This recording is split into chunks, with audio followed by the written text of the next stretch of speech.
আসসালামু আলাইকুম রহমতুল্লাহ। প্রিয় খামারি ভাইরা কেমন আছেন? আশা করি আল্লাহর রহমতে ভালো আছেন। আলহামদুলিল্লাহ আমিও ভালো আছি। তো আমি আপনাদেরকে এর আগে একটা ভিডিওতে দেখাইছি যে আমার দুইটি গরু ক্রয় করছি। ওই কানিকটা আর এইটা ক্রয় করার ভিডিও আপনারা পাইছেন। তারপরে হাটে মানে দ্বিতীয় একটা হাটে এই গরুটা আমি ক্রয় করছি। এই গরুটা এই ফ্রেম বলতেই চলে। একটু ভালো করে দেখাও। এই গরুটা আমি ক্রয় করছি কত হাজার টাকা দিয়ে, কোনটা গরু কত হাজার দিয়ে ক্রয় করছি এটা আজকে আমি জানাবো। কারণ এর আগের ভিডিওতে শুধু গরু দেখাইছিলাম, দাম বলি নাই। অনেকে অনেক মন্তব্য করছেন যে ভাই দাম বলেন না কেন, দুইটা ভিউর জন্য হয়তো পরে ভিডিও দেখাবেন।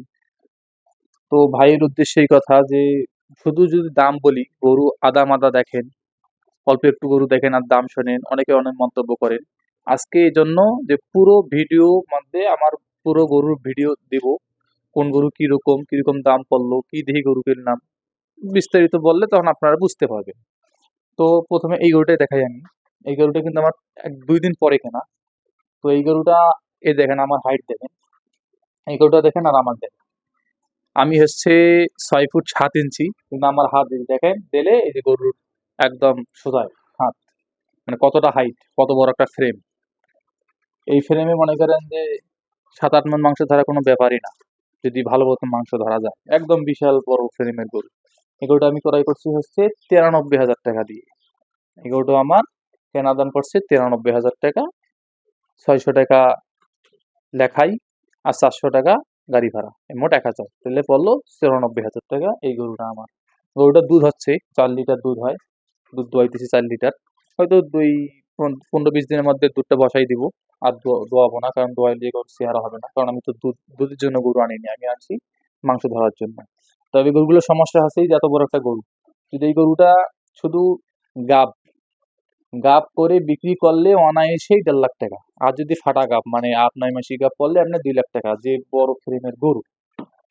কিন্তু শুধু গাব নাই মানে এলে সমস্যা হচ্ছে কনসেপ্ট করে না, হিট আসলে হিট দেয় কিন্তু কনসেপ্ট করে না বা হিট আসে না। এই সমস্যাগুলোর কারণে এই গরুগুলো বিক্রি হয়। বয়সও একদম কম, কেবল মাত্র 6 দাঁত। আর এই যে এই গরুটা আমার ক্রয় করা ছিল 79,000 টাকা দিয়ে। এই গরুটা আমার ক্রয় করা 79,000 টাকা দিয়ে। এটারও ওই একই সমস্যা, কেবল 2 দাঁত বয়স।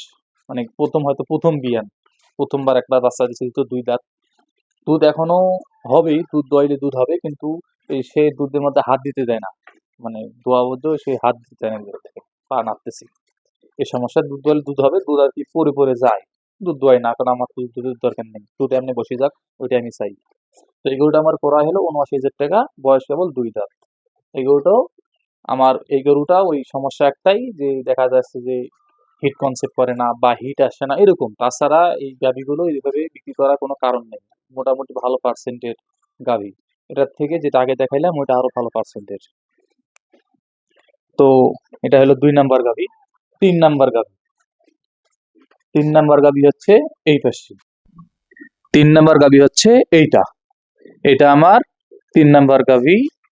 এইটা ওর এই কর্নারটা, এই দুইটা আমি একে হাত থেকে কিনছি। এইটা গাভী আমার ক্রয় করা হয়েছে 86,000 টাকা দিয়ে। 86,000 টাকা দিয়ে এই আমি ফ্রেমটা ক্রয় করছি। এটা কিন্তু একদম ফ্রেম বলতেই চলে। এই দুইটার গায়ে যা মাংস দেখছেন এটার গায়ে সেটাও নাই, কিন্তু ফ্রেমটাও মোটামুটি বড়। মানে 3টে গাভীর মধ্যে মধ্যম পন্থায় এ আছে আর কি, ফ্রেমের দিক দিয়ে। বড় হচ্ছে এইটা, দ্বিতীয় হচ্ছে এইটা, তারপরে হলো ওইটা। এটা আমি ক্রয় করছি হচ্ছে 86,000 টাকা দিয়ে। এই ফ্রেমটারও দুধ হবে, দুধ পড়ে যায় মাঝে মধ্যে, কিন্তু হাত দিতে দেয় না, দোয়াইতে দেয় না। নতুন মানুষ তো এই জন্য দোয়াইতে দেয় না। তো এই গাভিটাও আমি ক্রয় করছি 86,000 টাকা দিয়ে শুধু মাংস ধরার জন্য। এই গাভিটাও মনে করেন যে ভালো পার্সেন্টের গাভি। এটা হলো 6 দাঁত, 6 দাঁতের একটা গাভি। এটাও মনে করেন যে মাংস ধরাইলে অনায়াসে 6-7 মণ মাংস ধরা যাবে। তো আমার গাভীর এই হলো আপডেট। আর কি ট্রিটমেন্ট দিলাম, কি মেডিসিন দিচ্ছি, কি খাবার দিচ্ছি, এটা ইনশাল্লাহ পরে একটা ভিডিওতে জানাবো। কারণ এই ভিডিওতে জানাইলে ভিডিওটা বড় হয়ে যাবে। তো ভিডিওটা আজকে এই পর্যন্ত। আসসালামু আলাইকুম রহমতুল্লাহ।